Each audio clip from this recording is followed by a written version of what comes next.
Écoutez, vous qui prêtez l'oreille aux récits anciens. Entendez la voix des pierres, du fer et du sang versé. Car voici l'histoire d'Ashfeld, terre des chevaliers, terre d'épreuves, de serments et de feu. Ashfeld repose au sud-ouest de Eastmore, béni d'un ciel clément et de forêts profondes. À l'étranger, elle semble généreuse et paisible. Mais nul ne foule longtemps cette terre sans en apprendre la vérité. Ashfeld ne pardonne point la faiblesse. Sous l'herbe verte et les racines séculaires sommeille encore la colère du monde ancien. Au-dessus de la contrée veille le mont Ignis, montagne de feu immémoriale, dont les flammes ne se sont jamais vraiment tues. De ses flancs jaillirent lacs d'acide, rivières empoisonnées et cratères ardents. Parfois encore, la terre frémit, s'ouvre et saigne, rappelant à tous le souvenir du cataclysme, ce fléau qui bouleversera Ismour et fit s'effondrer les empires orgueilleux. Partout en Ashfeld gisent des ruines de pierre, restes silencieux d'un âge oublié. Les chevaliers disent qu'elles furent élevées par le grand empire, ancêtre de la Légion de fer. Cathédrales brisées, forteresses muettes, routes antiques rongées par la mousse témoignent d'une grandeur disparue, mais non effacée de la mémoire. Après le cataclysme vint la guerre. Les Vikings descendirent du nord, brûlant champs et villages, et Ashfeld faillit tomber sous leurs haches. Alors se leva la Légion de fer, par la discipline, par l'acier et par le serment. Elle dressa un rempart vivant. L'invasion fut brisée, et Ashfeld ne fut point conquise. Mais la guerre ne s'éteint jamais vraiment. Les chevaliers portèrent leurs bannières vers Valkenheim, terre des Vikings, et furent repoussés.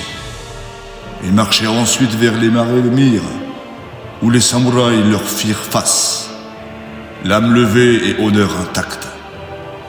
Ainsi, Ashfeld connut des années de guerre sur plusieurs fronts, dans le sang et la cendre. Finalement, Vikings, samouraïs, furent chassés d'Ashfeld.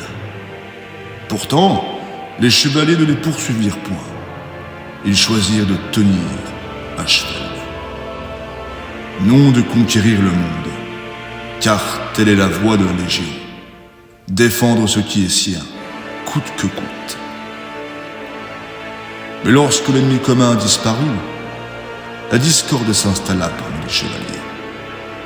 Les légions se morcelèrent, jurant fidélité à divers seigneurs de guerre et divers barons.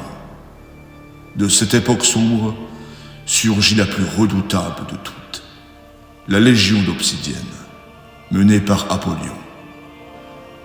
Depuis sa forteresse, elle repoussa les nouvelles incursions vikings et maintint la frontière d'Ashfeld par la guerre, la peur et une volonté de fer. Aujourd'hui encore, Ashfeld demeure menacé. La Grande Guerre n'a jamais vraiment pris fin, mais les bastions tiennent. Westhold, ancien fief d'Hervis d'Aubigny. Harrogate, sanctuaire de la Légion de fer. La forteresse d'Apollyon, sombre et redoutée. Les ports, les arènes, les avant-postes et les ruines sacrées veillent aux frontières. Ashfeld est une terre forgée par le feu et tenue par le fer. Et selon les chroniques anciennes, Godwyn, roi légendaire et fondateur de l'ordre ancien des Sentinelles, veille encore sur la sainte terre d'Ashfeld. Chaque bannière lui doit serment et fidélité. Nul chevalier digne de ce nom ne saurait l'oublier, car le père de la chevalerie observera toujours.